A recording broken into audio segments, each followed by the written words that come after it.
and they're not getting defensive rebounds at the very least. They got to bring someone in who can do that by the deadline. There's so much to teach you about the game of basketball, Max Kellerman. Let me tell you something. Let me tell you something right now.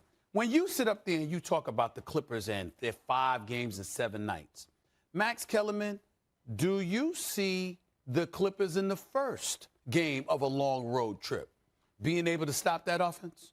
Of course you don't. Nobody's stopping that offense. What I'm saying is that if you're looking at the Clippers and you want to bring up missed shots, that comes with the territory. But I get where you're coming from in all seriousness. But offensively, in terms of the Brooklyn Nets, what you see is what you get. What they did last night, they can do against anybody, anytime they want to, number one. Number two, here's the thing, the little nugget of information, and I know you saw this, but I'm going to remind you anyway. It's not just a handshake after the game. It's the deferential treatment Kevin Durant provided. Kyrie took 23 shots. Kevin Durant took 13. Didn't seem to mind at all. James Harden is shooting considerably less than he was shooting in Houston. Didn't seem to mind at all. Doesn't seem to mind at all. The level of unselfishness, faith, and togetherness those three are showing with one another is something that I think we can't ignore. Because I'm looking at Kyrie and I'm looking at James Harden and I'm saying, excuse me, you got to know to get the ball to KD when all is said and done, because this brother is just on that level.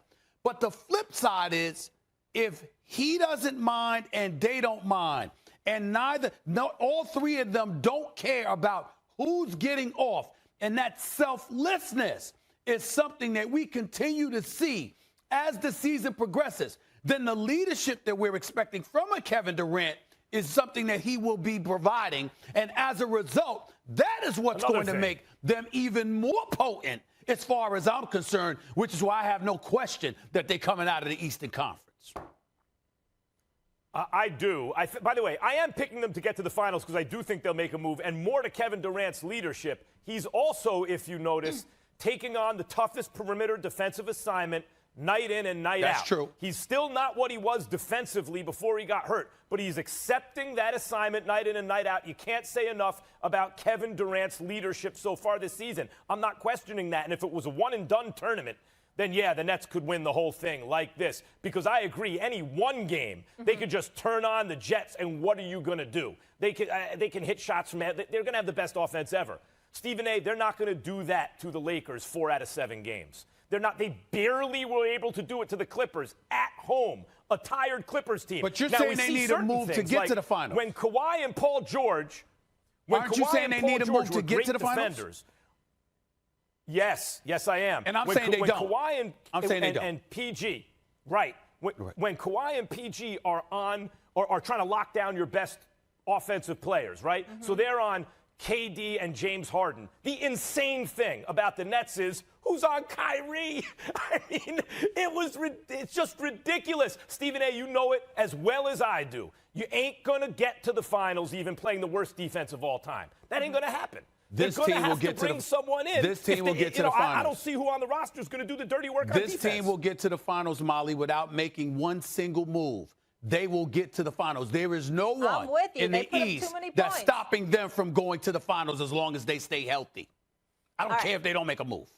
And speaking of Brooklyn, here are the most up-to-date NBA futures odds, according to Caesars William Hill. That's who they want you to bet on. The current favorite to win the title. Yes, Richard, we always make the point. This is who they think they can take money on. But they're only slightly ahead of the Lakers, who are followed by the Jazz and Clippers. So, Robert, I love being able to say this sentence. So, Robert, you've been on 7 title teams. That's just like the most fun sentence in TV, isn't it? You've won 7 rings. Which team do you trust the most right now? I love this question. You know, I'm going to have to go with nobody right now, man. Because it's the thing, because the reason I say that, because of injuries.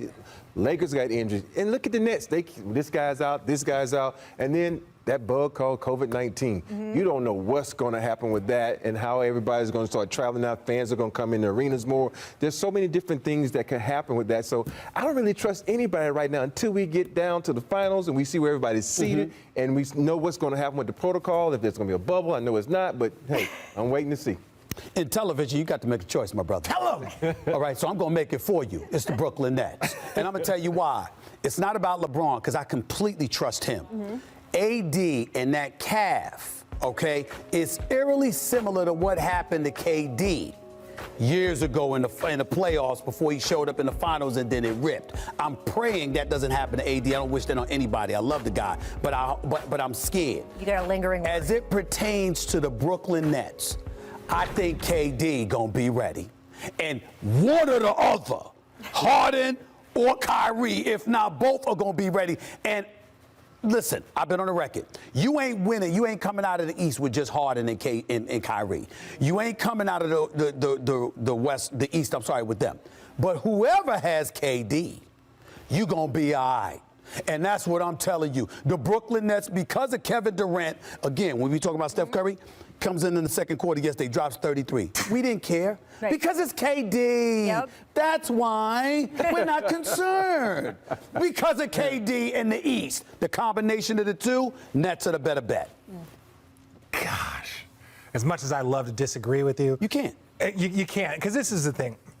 When you look at the Lakers and their balance, but the Nets' balance is starting to look very Joe Harris, Joe Jeff Harris, Green. Bruce Brown, Jeff Green. Like you're starting to look and look Nick even, Claxton, but come like on, they give him have a a shout lot out. of talent there. I will say this: the injury that Anthony Davis is trying to get through is very different than soft tissue injuries like James Harden, like Kevin Durant, like Kyrie, like those little soft tissue.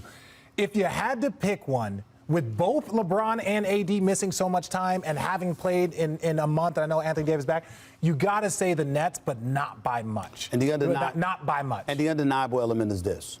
We can say what we want. I don't like Kyrie's personal days. I'm not talking about the last personal day. I'm talking about the previous ones where he didn't tell us what was going on, and he just said he needed to turn time off. No, not after 9 months off. You don't need time off 3 weeks into the season. Having said all of that, this brother is arguably the greatest show in the NBA. His skills are so nasty, and he lives for the Those postseason to moments. show up. Yeah. He lives for those moments. He will show up in the postseason. He will be ready. All right, so let me distill the question down to just the West, right? Sure. So the Nets are the team you trust most overall. That makes them the team you trust most in the East. What about the West? Who do you trust most in the West? The Lakers because of LeBron James. That's it. LeBron James. Listen, I cannot applaud the man enough. 36 years of age, 18th year in the league, and up until this injury hadn't missed a game. Yep. He's not somebody because of nicks and knacks or a day of rest takes time off. He is the marquee. He knows the responsibility that comes along with it. You played with the Kobes of the world. You played with stars before, including LeBron. Obviously, you and I have covered the league for decades. Guys that accept that responsibility and show up, I can't say enough about them. We love this league because of guys like them. LeBron is that dude. And when I look at Kawhi Leonard, I would pick the Clippers if I know he'll be there to come playoff times. Yeah. But the roller coaster that is the regular season and his unwillingness to prioritize that the way that he should, I think they'll come back to pay for it. And I think that the Clippers will come up short. I'm praying for a Clippers-Lakers battle because it's owed to us by Kawhi, who did not show up because they gave him a 3-1 lead in the semifinals last year. LeBron was waiting after he had the dead commercial, the crown dangling from his convertible, all that stuff with the New Balance commercial, and then he didn't show up. He owes us this. But LeBron and the Lakers are more trustworthy out west. Yes, you know, they're the defending champs, first of all, and they got 2 of the top 10 players in the league. So I agree with you on that, Steve. And since you're making me pick someone I trust, it's going to be the Lakers. You got to trust the Lakers because they're the defending champs. And like you said, they got LeBron James and that culture. We always talk about culture. It ain't nothing like it, winning a championship in a Laker uniform. I've always called you brilliant. I've always called you I do want brilliant. to see a Lakers-Clippers matchup, though, because the Clippers look really good to me. You right have to now. make it happen. So I'm going to work Rachel. on it. You have to make it happen. Staples Center's right across the You know, street. don't be neutral I'll on this. work You on have to demand that both LA teams show up. You gonna can do work it, on it. Rachel Nichols. You can do it. You got the clout. Stephen A., who, by the way, your old days at the Philadelphia Inquirer, my old days at the Washington Post, I have been honored ever since to be next to you. Thank you so much for Honor's joining mine. us. We'll get you back here soon. Rich, I know Thank you. I didn't mean to depress you, Rich. I know I'm talking about your Nets. I know the word Nets. You know, you don't like But it was like it went from like I it got was promo like your Nets show. and Look, Lakers look at the bottom and there. Nets and Stephen A's Knicks. World. Listen, well, you should watch this if you're not watching it. I It's do on watch ESPN it. Plus. It's fantastic. Watch it. You And don't wanna again, watch